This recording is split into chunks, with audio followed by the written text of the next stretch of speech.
এখনকার ক্যামেরায় 200 megapixel, 108 megapixel, 50 megapixel, আজ থেকে 5 বছর আগে 48 মেগাপিক্সেল। এগুলো কি অ্যাকচুয়ালি প্রয়োজন?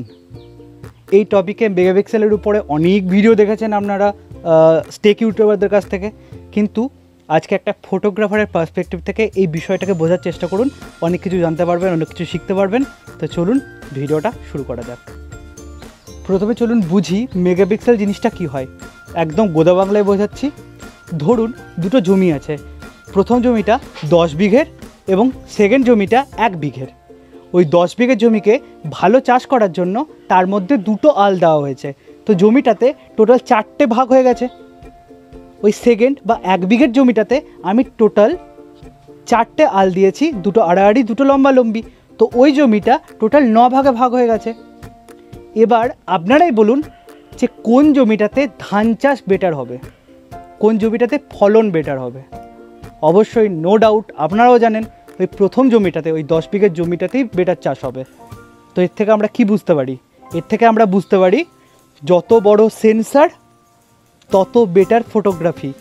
কত ভাগে ভাগ করেছে তার উপর খুব কম জিনিসই নির্ভর করে, কিন্তু ফটোর কোয়ালিটি নির্ভর করে না।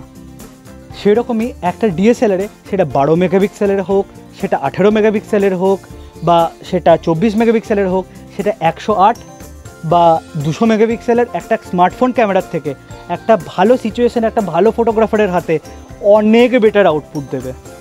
কেন না, সেটা সেন্সার সাইজ একটা স্মার্টফোনের ক্যামেরার থেকে 5 থেকে 10 গুণ, কিছু কিছু ক্ষেত্রে 20 গুণও হয়।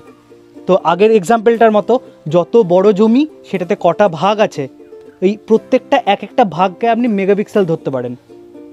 কটা ভাগ আছে তার উপরে নির্ভর করে না, নির্ভর করে জমিটার সাইজ কতটা বা সেন্সারের সাইজ কতটা সেটার উপর। আমি একদম স্বীকার করি মেগাপিক্সেল খুব ইম্পর্টেন্ট, কিন্তু সেটা শুধুমাত্র ডিটেলসের জন্য। আপনি কি প্রতিদিন যে ছবিগুলো তোলেন সেই ছবিগুলোকে খুব জুম করে করে দেখেন না? তো আপনি তো পোস্ট করবেন ইনস্টাগ্রাম বা ফেসবুকে, ওখানে কেউ আপনার ছবি জুম করে করে দেখে না। না আপনি গিয়ে রাস্তার ধারে বিলবোর্ডে আপনার বিড়ালের ছবিটা ছাপাবেন না। তো মেগাপিক্সেলের ইউজ কত দূর, কতক্ষণ পর্যন্ত বেশি megapixel is better for photography, সেটা আমরা এবার জানবো।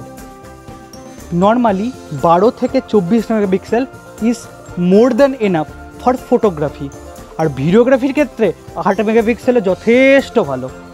আরই একটা ক্যামেরার ব্র্যান্ড যারা সিনেমা গ্রেড ক্যামেরা বানায়, যেখান থেকে যতগুলো অস্কারে ছবি নমিনেট হয় সেই সমস্ত সিনেমায় বেশিরভাগটাই আরিতেই শ্যুট করা হয়। সেই আরির ক্যামেরাগুলো হয় 7.5 মেগাপিক্সেলের। তো বুঝতেই পারছেন মেগাপিক্সেলের দম কতটুকু। আর আপনি যদি 6Kতে শ্যুট করতে চান, 18 মেগাপিক্সেল যথেষ্ট 6K ভিডিও শ্যুট করার জন্য, আর 4K ভিডিওর জন্য 8 মেগাপিক্সেল যথেষ্ট। আবার একটা জিনিস আমাদেরকে মাথায় রাখতে হবে, বেশি মেগাপিক্সেল সবসময় ভালো কাজে লাগে না। খুব ডিটেলস বাড়াচ্ছে, কিন্তু বেশি মেগাপিক্সেলের সাথে সাথে অনেকগুলো প্রবলেম আসে। প্রথম প্রবলেম হলো, আপনি একটা লো লাইট এনভায়রনমেন্টে, যেখানে আলো কম, আপনি নিজেটা ট্রাই করে দেখতে পারেন। সন্ধ্যার দিকে আপনার কাছে যদি এরকম কোনো মোবাইলে লেন্স থাকে যেটা 108 মেগাপিক্সেল বা যেটা হায়ার মেগাপিক্সেলের, তাহলে দুটো ছবি তুলবেন, একটা নর্মাল 12 মেগাপিক্সেল কি 13 মেগাপিক্সেলে, আর একটা তুলবেন আপনি 108 কি 48 মেগাপিক্সেল, আপনার কাছে যেটাই থাকুক। দেখবেন যে ছবিটার কোয়ালিটি 12 মেগাপিক্সেলেই বেটার আসবে। কেন না, ওই এক একটা পিক্সেলের সাইজের উপর নির্ভর করছে সেই পিক্সেলটাতে কতটা আলো প্রবেশ করবে। যতটা আলো ততটা বেটার ছবি। আপনি যদি ওই হায়ার মেগাপিক্সেলের ছবিটাকে দেখেন, তাহলে দেখতে পাবেন সেটার মধ্যে গ্রেনস বা নয়েজ খুব বেশি এসছে, কারণ পিক্সেলের সাইজগুলো ছোট হয়ে গেছে। সেন্সারের সাইজ তো সেম, এবার সেটাকে আপনি 108 ভাগে ভাগ করছেন আর একটাতে আপনি 12 ভাগে ভাগ করছেন। ওই যেটাতে 12 ভাগে ভাগ করবেন সেখানকার সাইজগুলো এক একটা পিক্সেলের সাইজগুলো অনেকটা বড় হবে, যার ফলে কি হবে, সেই পিক্সেলগুলো বেশি পরিমাণ আলো নিজের মধ্যে নিতে পারবে।